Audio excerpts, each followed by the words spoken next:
কোনো চাহিদা নেই, নিষ্কাম চিত্তে শুধু তার ভজন সাধন করে যাওয়া। আমি চাইলেই তিনি দেবেন, তাই বা প্রত্যাশা কেন করি? আমি তো পাওয়ার যোগ্য নাও হতে পারি। এই জন্য উচিত পাওয়ার প্রচেষ্টা নাই করা, বরং ভগবানকে বলা যায় যে তুমি আমাকে দুঃখ দাও, আমি দুঃখ থেকে মুক্তি চাই না। তুমি আমাকে জঞ্জাল দাও, আমি জঞ্জাল থেকে পরিত্রাণ চাই না। তুমি আমাকে যন্ত্রণা দাও, আমি যন্ত্রণার নিরাময় চাই না। তুমি আমাকে অশান্তি দাও, আমার শান্তির প্রয়োজন নেই। যত দুঃখ দেবে, যত কষ্ট দেবে, যত যন্ত্রণা দেবে, যত অভাব দেবে, যত দারিদ্র দেবে, যত পীড়া দেবে, ততই আমি অধিকতর গতিতে প্রাণ ভরে তোমাকে ডাকতে ডাকতে তোমার মধ্যে ডুবে থাকতে সক্ষম হব ভগবান। অতএব কিছু না চাওয়াই শ্রেয়। তো এমনই একটি লীলা কথা আমরা শ্রবণ করতে যাচ্ছি, যেখানে আমরা দেখতে পাবো যে ভগবান ভক্তকে জাগতিক সুখ বা কল্যাণও যেমন নাকি দান করেছেন, পাশাপাশি পারলৌকিক কল্যাণ দিতেও তিনি দ্বিধাগ্রস্ত হননি। কৃষ্ণ সার্জিত সখাগ্রসী ব্রাহ্মণ ব্রহ্মবিত্তম বিরক্ত ইন্দ্রিয়ার্থেষু প্রশান্তাত্মা জিতেন্দ্রিয়। অর্থাৎ ভগবান শ্রী গোবিন্দের একজন সখা, যিনি ইন্দ্রিয় বিষয় বিরক্ত, প্রশান্ত চেতা এবং জিতেন্দ্রিয় ছিলেন। ইন্দ্রিয় বিষয়ে বিরক্ত, আমার চোখের কাজ দেখা, কানের কাজ শোনা, এমনি করে প্রতিটি ইন্দ্রিয়ই তো সদাই ক্রিয়াশীল। এখন এই ইন্দ্রিয়গুলোকে দুটো দিকে আমরা প্রবাহিত করতে পারি। একটি হচ্ছে নয়ন দুটো কৃষ্ণ রূপ দর্শন, কৃষ্ণ ভক্তের রূপ দর্শন, এই জন্য ব্যবহার করা যেতে পারে। কর্ণ দুটোকে ভগবানের গুণগাথা শ্রবণ, নাম সংকীর্তন, এগুলোর জন্য ব্যবহার করা যেতে পারে। অঙ্গটাকে ভগবানের শ্রীমন্দির মার্জন, ভগবত ভক্তের চরণ ধুলি অঙ্গে ধারণ, এই জন্য অঙ্গটাকে ব্যবহার করা যেতে পারে। উল্টো দিকে এই নয়ন দ্বারা কামনা বাসনার বিষয়গুলো প্রাণ ভরে দেখার বাসনাও ডাকে কারু কারু। কর্ণ দ্বারা যা শোনা উচিত নয় তা শোনার ইচ্ছে থাকে। তো এই যে যা উচিত নয় তা করতে যাওয়ার যে পরিস্থিতি ইন্দ্রিয়গুলোর, এই যে পরিস্থিতি, এই পরিস্থিতিগুলোর বিপরীত হচ্ছে ভগবান শ্রী গোবিন্দের ওই সখার মানসিকতা। তিনি স্বাভাবিকভাবে হালকাভাবে ইন্দ্রিয় যেগুলো পছন্দ করে তিনি তা করতেন না, তিনি তা করতেন না। অতএব ইন্দ্রিয় বিষয়ে তিনি ছিলেন বিরক্ত, অনুরক্ত নন, বিরক্ত। এগুলোকে তিনি ভগবত চিন্তায়, ভগবত ভাবনায়, ভগবত রূপ দর্শনে ব্যয় করতে খুশি থাকতেন। প্রশান্ত চিত্ত, তার চিত্তটি ছিল প্রশান্ত। প্রশান্ত মানে প্রকৃষ্ট রূপে শান্ত, যে শান্ততায় কোন বিরূপ পরিস্থিতি নেই, মানে প্রকৃষ্ট শান্ত। এখন প্রকৃষ্ট শান্ত, সে প্রকৃষ্ট শান্ত অন্তঃকরণে উদাহরণ যদি আমরা সন্ধান করি, তাহলে শাস্ত্রই বলে দিয়েছে যে ন প্রহৃষ্যতি সম্মানে নাবমানেই চক্ষুপতি ন পরুষ গ্রহা ইত্যে সাধু লক্ষণ। শান্ত চিত্ত বা সাধু চিত্তের লক্ষণ হচ্ছে ন প্রহৃষ্যতি সম্মানে।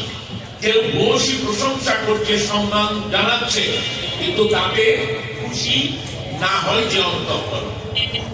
অপমানিত হওয়ার পর অপমানিত নিজেকে বোধ করেন না যে জন। আর ক্রোধের পরিবেশ পরিস্থিতি থাকার প্রেক্ষিতেও যিনি কখনো ক্রোধ করেন না, ক্রোধ পরায়ণ হন না, এমন চিত্তের যে মানুষ তাকেই বলে প্রশান্ত চিত্তের মানুষ। প্রশংসায় গর্বিত হচ্ছে না, অপমানে তিনি নিজেকে দুঃখিত বোধ করছেন না, ক্রোধের পরিবেশ হলেও তিনি ক্রোধান্বিত প্রশান্ত হচ্ছে না এমন অন্তঃকরণকেই বলা হয় প্রশান্ত চিত্ত। যেমন নাকি লক্ষ্য করে দেখুন, প্রভু নিত্যানন্দ পথে পথে হরিনাম সংকীর্তন করে বেড়ান, জনৈক দুর্জন জগাই বাধা এসে হরিনাম সংকীর্তনে বাধা দান করছে। তাতেও যখন ফেরানো যাচ্ছে না, তাতেও যখন হরিনাম বন্ধ করা যাচ্ছে না, তখন মাথায় কলসি ফেরা ছুড়ে মারল প্রভু নিত্যানন্দকে। কপাল ফেটে রক্ত ঝরতে লাগলো, কিন্তু তিনি তথাপি হরিনাম করেই যাচ্ছেন। তো কপাল ফেটে যখন রক্ত ঝরছে, তখন মহাপ্রভু শ্রী গৌরসুন্দর ছুটে এলেন এবং অপরাধীকে দণ্ড দেবার জন্য সুদর্শন চক্রকে আহ্বান করলেন। তো প্রভু যখন সুদর্শনকে আহ্বান করেছেন, তখন প্রভু নিত্যানন্দ মহাপ্রভুকে বলছে যে প্রভু সুদর্শন কেন? যে আমার ভক্তের কপাল ফাটিয়ে রক্ত নির্গত করছে, তাকে তো আমি ছেড়ে দেব না, তাকে আমি সুদর্শন দ্বারা শেষ করে দেব। প্রভু নিত্যানন্দ বলেছে, প্রভু তুমি এই যুগে তো অস্ত্র ধরবে এমন কথা ছিল না, তুমি পতিতজনকে উদ্ধার করবে, পতিত পাবন নামকে তুমি জনসমক্ষে প্রমাণিত রাখা, এই জন্যই তোমার আগমন। অতএব পতিতকে যদি তুমি বধ করো, পতিতকে যদি তুমি দমন করো, তাহলে তো পতিত পাবন হতে পারবে না প্রভু।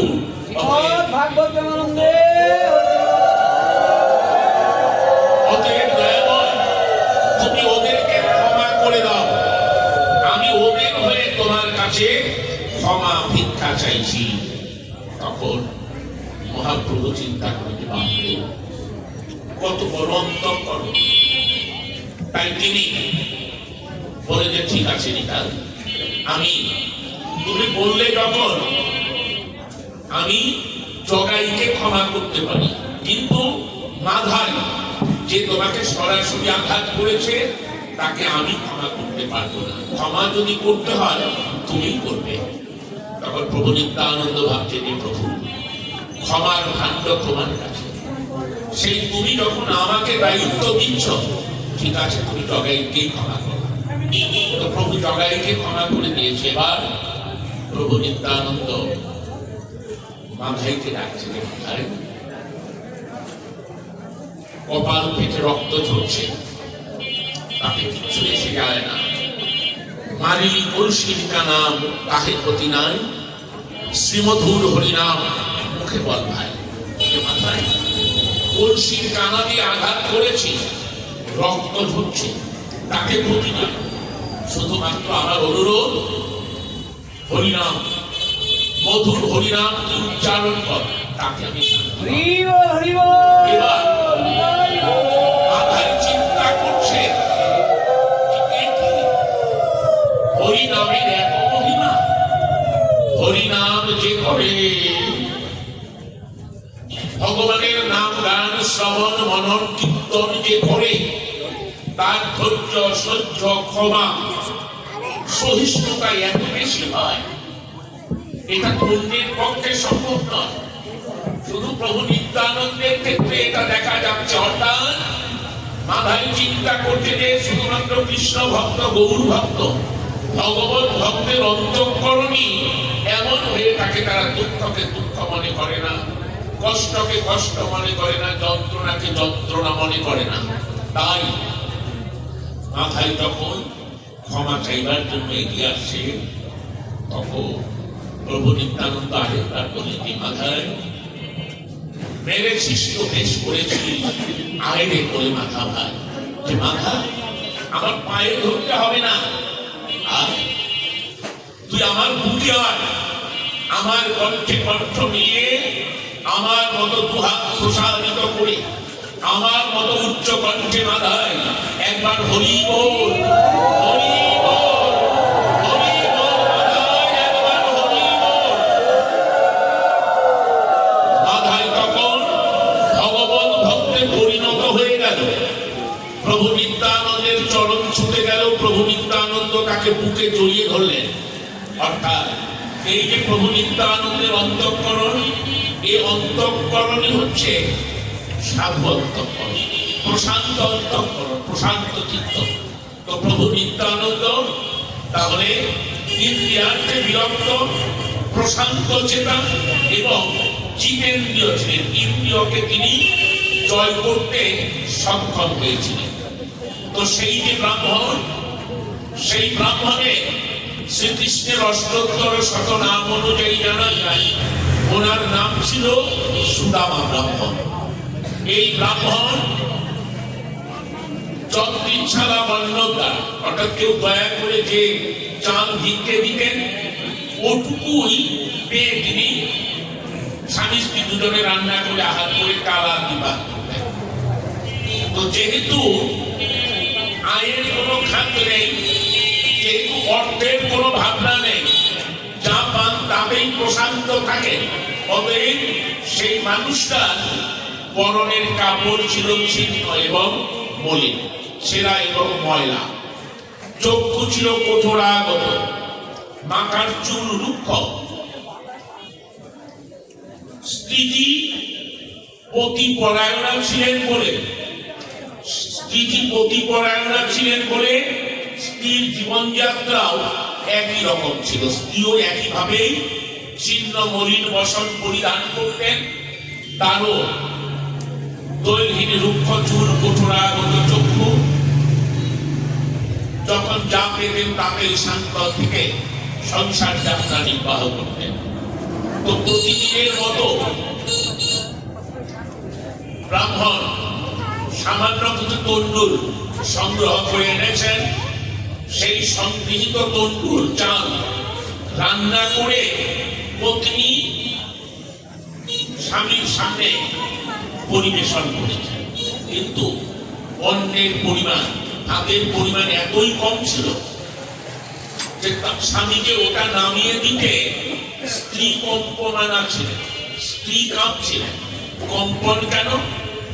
কম্পনের কারণ স্বাভাবিক যুক্তি যে তুমি যা এনে দেবে আমি তাই তো রান্না করবো, তার বেশি আমি কি করে পারবো, ইত্যাদি ইত্যাদি। কিন্তু সুদামা ব্রাহ্মণের পত্নীর মানসিকতা যে আমি আমারই দোষে স্বামীকে যথোচিত সেবা যত্ন করতে ব্যর্থ হচ্ছে, এটা আমারই দুর্ভাগ্য, আমি লক্ষ্মী ছাড়া, আমি হতশ্রী, যে জন্য স্বামীকে যথাযোগ্য মূল্যায়ন বা সম্মাননা আমি করতে পারছি না, তার যথাযোগ্য আপ্যায়ন আমার দ্বারা সম্ভব হচ্ছে না।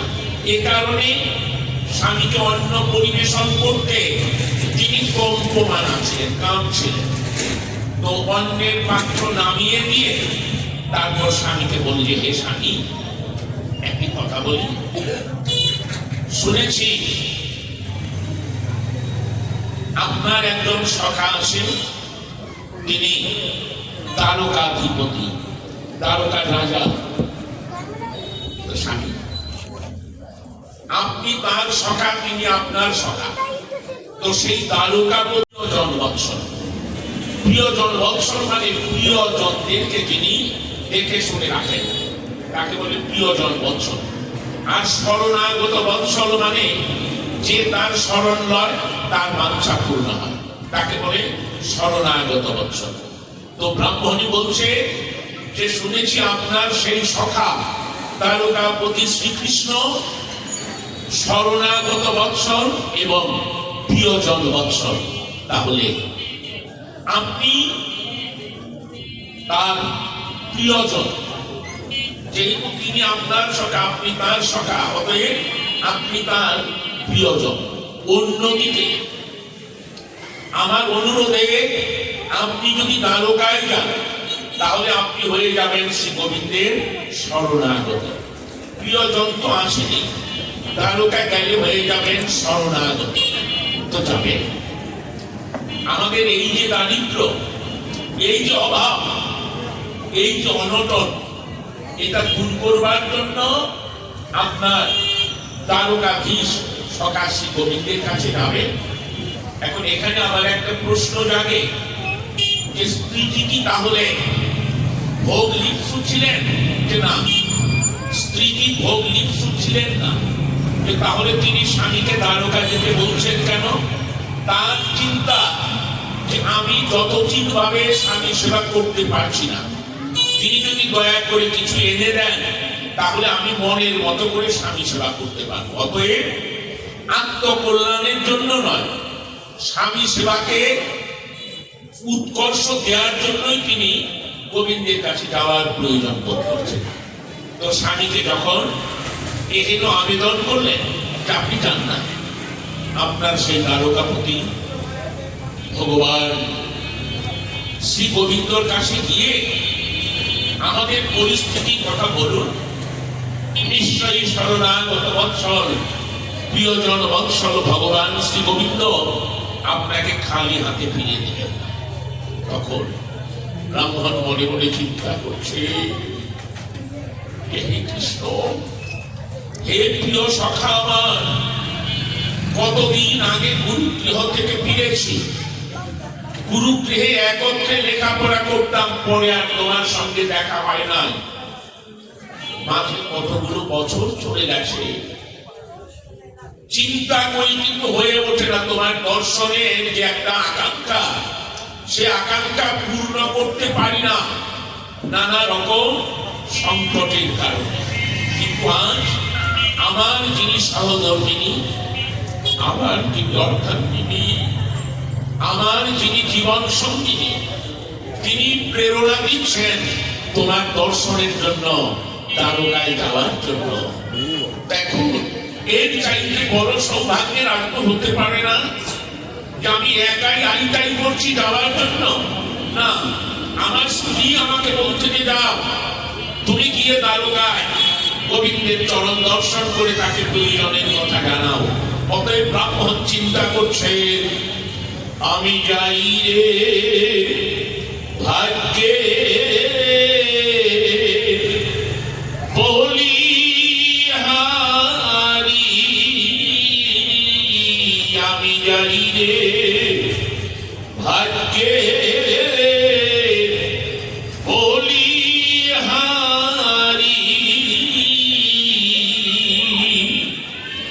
আজ আমি নয়ন ভরে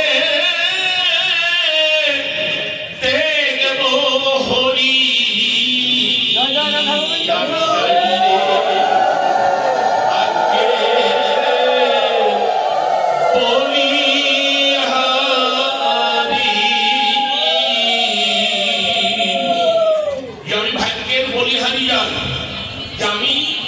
এই চর্মচক্ষুতে দ্বারকাপতি প্রিয় সখা জগদীশ্বর শ্রী গোবিন্দের চরণ দর্শনের সুযোগ পেয়ে গেলাম। অতএব স্ত্রীকে বলছে যে, হে পত্নী আমার, তুমি তো যেতে বলছো কৃষ্ণ দর্শনে দ্বারকায়, তো দ্বারকায় আমি যাব, কিন্তু শূন্য হাতে তো যাওয়া যাবে না। আমাকে কিছু উপহার বা উপায়ন এনে দাও, যা নিয়ে আমি কৃষ্ণ করে সমর্পণ করতে পারি। ব্রাহ্মণ জানে গৃহে তার কিচ্ছু নেই, তথাপি স্ত্রীকে বললেন যে কিছু একটা উপায়ন স্বরূপ আমায় এনে দাও, যা নিয়ে আমি দ্বারকা যেতে পারি। স্ত্রী তখন অধিকতর উৎসাহ নিয়ে, অধিকতর আগ্রহ নিয়ে কিছু উপায়ন স্বামীর হাতে দেওয়ার জন্য বেরিয়ে পড়লেন। এবং শুধু বেরিয়ে পড়াই না, তিনি গিয়ে এক গৃহস্থের গৃহে হাত পেতেছেন। তো হাত যখন পেতেছেন, তখন সেই গৃহিণী সুদামা পত্নীর আঁচলে এক মুষ্টি চিরার খুদ বা পৃথুত্তণ্ড চিরার খুদ তুলে দিয়েছেন। ব্রাহ্মণ পত্নী চিন্তা করছে যে এটুকু একেবারে কম হয়ে যায়, এটুকু নিয়ে যাওয়াটা ভালো দেখায় না। তাই তিনি আরেক গৃহে গিয়ে ওই রকম আঁচল পেতেছেন, অঞ্চল পেতেছেন, ওখান থেকে অন্য কিছু নয়, আর এক মুষ্টি চিরার খুদ।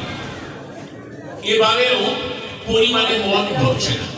অতএব দ্বিতীয় গৃহে গেলে, চতুর্থ গৃহে গেলে ওই একই ভাবে এক মুষ্টি করে চিরার খুদ অর্পিত। অবাক কাণ্ড, চারটি ঘরে তিনি গেলেন, প্রত্যেক ঘর থেকে এক মুষ্টি করে চিরার দুধ, অন্য কোনো বস্তু নয়। ভিক্ষায় তো এমনটা সচরাচর হয় না। কেউ দেয় সাদা চাল, কেউ দেয় লাল চাল, কেউ দেয় মোটা চাল, কেউ দেয় চিকন চাল, এমনি এক একজন এক একটা যার যেমন থাকে তেমনটা দিয়ে থাকে। কিন্তু সুদামা ব্রাহ্মণের পত্নী হাত পাতলে তাকে চার গৃহ থেকে একই উপকরণ প্রদত্ত হয়েছে। এখন এখানে একটা প্রশ্ন জাগে যে একই উপকরণ চার ঘর থেকে সরবরাহ হলো, কেমন করে সম্ভব? তো আমাদের তো ভুলে গেলে চলবে না, যখন যা ঘটছে সব ভগবানই ঘটাচ্ছে, যা ঘটছে তা ভগবানই ঘটাচ্ছে। আমি ভাববো যে আমি পাঠ করতে বসেছি যে না, ভগবান তিনি কৃপা করে আমাকে এই প্রেরণা দিয়েছে যে আমার নাম, আমার লীলা তোকেও প্রচার করতে হবে। এই জন্যই আমার পক্ষে এখানে আসা সম্ভব হয়েছে, ব্যাসাসনে বসার অধিকার প্রাপ্তি এই জন্যই ভগবান দিয়েছেন বলেই পেয়েছি। তাই আমরা যখনই যাই ভাবি না কেন সবই ভগবান করে, কিন্তু মায়া মহান সন্ন্যতার কারণে আমরা বুঝতে পারি না যে ভগবান করাচ্ছে। দেখুন, এই যে সুদামা পত্নী কাঙ্ক্ষিত অন্ন প্রদান বা ভিক্ষে দেয়া, এই কর্মটিও উপরে থেকে ভগবানই করিয়েছেন। তাই চার গৃহ থেকে একই বস্তু অর্পিত হল। এখন প্রশ্ন জাগে যে চার গৃহ থেকে চারটা সন্দেহ বা 4 প্যাকেট রসমালাই এইরকম কিছু তো ভগবান পাওয়াতে পারতেন, তা না করে চিরাও নয়, নিরস খাদ্যও নয়, চিরার মধ্যে যেটা ক্ষুদ্র সেই গোবিন্দ পাইয়ে দিয়েছেন। এটা পাওয়ানোর কারণ, পাওয়ানোর কারণ হলো বিলাসবহুল বাড়িতে ধনকুবের অনেক আছে, তারা ভগবানকে ইচ্ছে হলে সোনার থালা বানিয়ে তার মধ্যেও ভোগ দিতে পারে, কিন্তু অসংখ্য দরিদ্র রয়ে গেছে যাদের নুন আনতে পান্তা ফুরন, ওই মানুষগুলোরও তো বাসনা জাগে ভগবত ভজনের জন্য। এখন ধনী গৃহে স্বর্ণ থালায় শত ব্যঞ্জন ভগবানকে নিবেদন করা হচ্ছে দেখে দরিদ্র মানুষটি যদি ভাবে যে ভগবানের স্বভাবই এই, তিনি ভালো ভালো খাদ্য সোনার থালায় পছন্দ করেন, তাহলে কেউ আর ভগবানের ভোগরাগ দিতে সাহস পাবে না। যে ভগবান ভালো ভালো জিনিস সেবায় গ্রহণ করেন, তাহলে আমি দরিদ্র, আমার তো উপাদেয় খাবার সংগ্রহের ক্ষমতা নেই, তাহলে আমি কি করে ভগবত ভজন, ভগবানের ভোগ দেয়া এগুলো আমি কি করে করব? এই জন্য ভগবান সুদামা ব্রাহ্মণের পত্নীর হাতে 4 মুষ্টি চিরার দুধ সমর্পণ করিয়ে আমাদেরকে দেখিয়ে দিলেন, আমাদেরকে জানিয়ে দিলেন যে আমার পূজা অর্চনা ভোগ রাগ এগুলো দিতে গিয়ে তোমরা আয়োজন নিয়ে মাথা ঘামাবে না, কোন উপকরণ দিচ্ছ তা নিয়ে পশ্চিম কালেও মাথা ঘামিও না। আমাকে তোমার যা সম্ভব আজকে এই মুহূর্তে তুমি আমাকে যা দিতে সক্ষম হচ্ছ ওই বস্তুটি তুমি আমাকে সমর্পণ করো।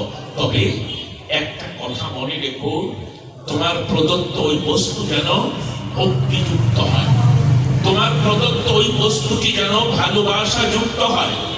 ওটা দিতে গিয়ে, নিবেদন করতে গিয়ে তোমার যদি নয়নে অশ্রু আসে, ভগবান তোমার যোগ্য খাবার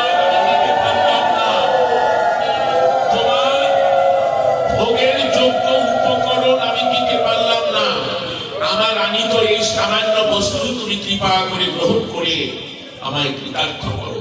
যে তাহলে আয়োজন যখন সামান্য হবে অন্তরে প্রেম তখন বেশি হবে, অপারগতার অক্ষমতা যত বেশি হবে ভগবান চরণে আত্মনিবেদনের জোর বা শক্তি তখন তত বেড়ে যাবে। তাই ভগবান সুদামা পত্নীর কোথায় কোসরায় চিরার দুধ পাইয়ে দিয়ে আমাদের সাহস জোগালেন যে আমরা যাই ঠাকুর ঘরে তাই যেন ভালোবাসা বা ভক্তির সাথে ভগবানকে সমর্পণ করতে পারি। এবং ভগবান সে কথা শ্রীমদ্ ভগবত গীতাতেও বললেন যে পত্রং পুষ্পং ফলং তুয়ং যৌনে ভক্ত প্রযচ্ছতি তদহং ভক্তুপর্হিত নস্নামি প্রযোদামি। যে পত্র পুষ্প ফল জল যাই তুমি আমাকে দাও, তা যদি ভক্তিযুক্ত হয়, তার যদি ভালোবাসা যুক্ত হয়, প্রেম যুক্ত হয়, তাহলে তোমার ওই অর্পিত বস্তুটা আমার লক্ষ্য না। আমার লক্ষ্য হচ্ছে তোমার ভেতরকার প্রেম ভালোবাসা। ওইটুকু যদি প্রাণ ভরে দিতে পারো তাহলে আমি সন্তুষ্ট হয়ে তোমার প্রদত্ত বস্তু গ্রহণ করব। অতএব সুদামা পত্নীর হাতে সেই চিরাকুট দেওয়ার মধ্য দিয়ে ভগবান আমাদেরকে বুঝিয়ে দিলেন যে কষ্ট করো না, স্বাভাবিকভাবেই সাধ্য মতো আমার সেবা করো। পত্নী আর হিতদ্রব্য আহরণ করা দ্রব্য স্বামীর কাছে এনে দিয়েছেন। স্বামীর হাতে এনে দিয়ে একটি পোটলায় বেঁধে স্বামীর কাছে এনে দিয়ে বলে যে, যে স্বামী, আমি উপায়ন স্বরূপ যা সম্ভব হয়েছে তা নিয়ে এসেছি, এবার আপনি দ্বারকা গমন করুন। তো স্ত্রীর কাছ থেকে প্রাপ্ত উপায়ন নিয়ে, স্ত্রীর কাছ থেকে প্রাপ্ত উপহার সামগ্রী পোটলায় বেঁধে নিয়ে সুদামা ব্রাহ্মণ কৃষ্ণ দর্শনে দ্বারকাভিমুখে রওনা হয়েছে। দেখো আমার অন্তর ভরা অপুরন্ত কৃষ্ণ প্রেম। তাই ছিন্ন বসনে সামান্য কিছু চিরাকুট নিয়ে দ্বারকার দিকে সুদামা ব্রাহ্মণে রওনা হওয়া। এমনি করে ভগবানকে যে ভালোবাসে, ভগবানের প্রতি আত্মিক সম্পর্ক রয়েছে, সেখানে ভক্ত সঙ্গের মধ্য দিয়ে আমাদের ভজন পথে অগ্রসর হতে। সুদামার মতো ভক্ত যে বা যারা, তাদের সঙ্গের মধ্য দিয়ে আমাদের ভগবত প্রাপ্তির পথে অগ্রসর হতে হবে। তাই ভাবুক বললেন, আমার হরিকে যে ভালোবাসে হবে তার সমান আর বান্ধব নাই। আমার হরিকে যে ভালোবাসে হবে তার সমান আর বান্ধব নাই। আমার মনে বলে তারে পেলে, আমার মনে বলে তারে পেলে, এই নয়ন জলে বাধুয়াই। আমার মনে বলে তারে পেলে, নয়ন জলে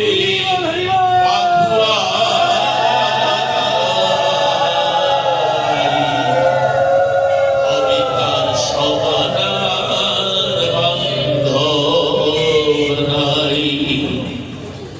আমার হরিকে যে ভালোবাসে হবে তার সমান আর বান্ধব নাই। মুখে যাহা মিঠা লাগে মনে বলে খাওয়াই তাকে।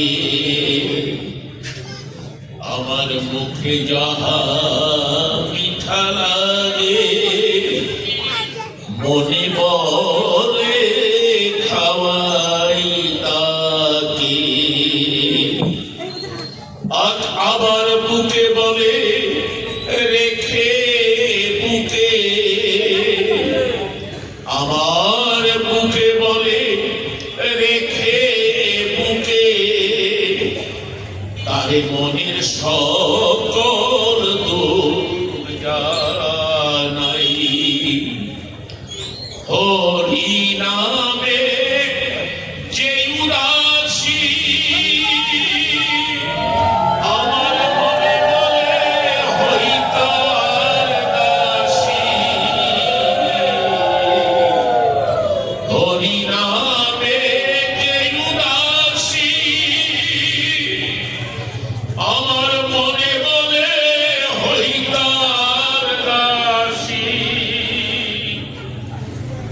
আমি আবার যদি ভবে আসি,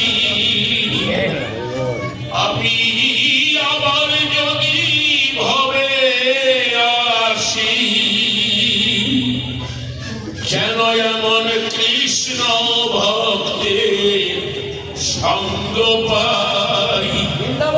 আমি আবার যদি ভবে আসি, যেন এমন কৃষ্ণ ভক্তের সঙ্গ পাই।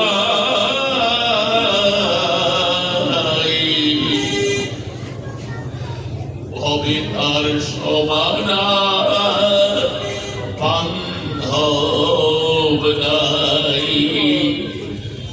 আমার হইকে যে ভালোবাসে।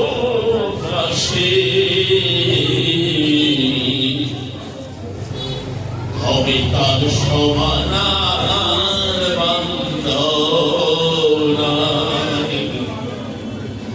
আমি জন্মি যদি পশুকুলে, যেন এমন কৃষ্ণ ভক্তের সঙ্গ